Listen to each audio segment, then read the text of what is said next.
When you start taking things into consideration, like we were talking a few minutes ago about the tolls, the toll hikes, right, that go into effect around Dallas on tonight at midnight. And we said, well, for toll tag members, it's not too bad. It's just a penny a mile. But you're right; it does add up. It depends on how much you use the tollways. But that's true for everything, especially like federal subsidies and student loans. They're going up. yeah, And it's a relatively small percentage, but boy, oh boy, still, can that really adds up it does, over the length of especially a when loan. the cost of a private education is like $63,000 a year. Can be. It can be. Right. Joining us to talk about this is Catherine Mars, a certified educational consultant. Catherine, good morning. Good morning, Dave and Amy. How are you? Just fine. Although Amy Good. is just starting to pay for a student loan. No, I'm starting to pay for a college education. But now for those who do take federal loans, why is the increase going into effect, and how much is that what's going to amount to? Well, the increase hasn't occurred for 4 years, so I guess the government felt like they just, it was time. Unfortunate for the rising seniors because they're the ones who are going to be affected this year. People who already have student loans are not going to be affected by this. It is unfortunate because students are coming out of college today with an average of about $37,000 in loans or debt.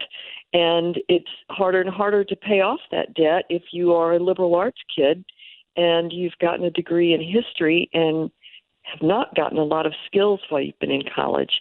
So your resume is kind of weak. So it's extremely hard on students who go to college and are not sure what they want to do and are not necessarily interested in engineering, so they don't come out with a terribly marketable degree. So it is mostly affecting, I would say, those kids, even though it only feels like it's only a 0.2% increase.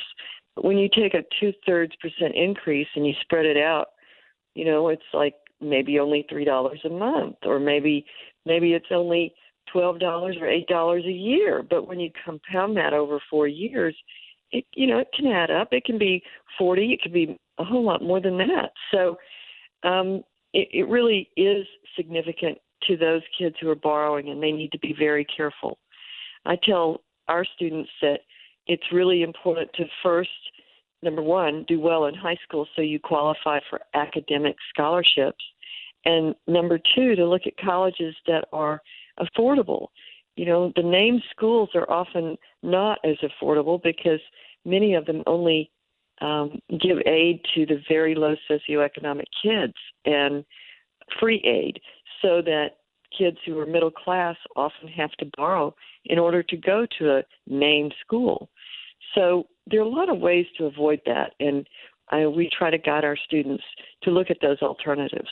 We did a story, I think it was the other day, saying that the college education is even being priced out of the market for those who have six-figure salaries because the rates are going up so quickly. Well, and I think that's right, because you look at families today, and the millennials, it's very difficult for them to buy houses. They have so much debt that they can't afford it. And many of them are moving back home versus getting married or going out in the world on their own.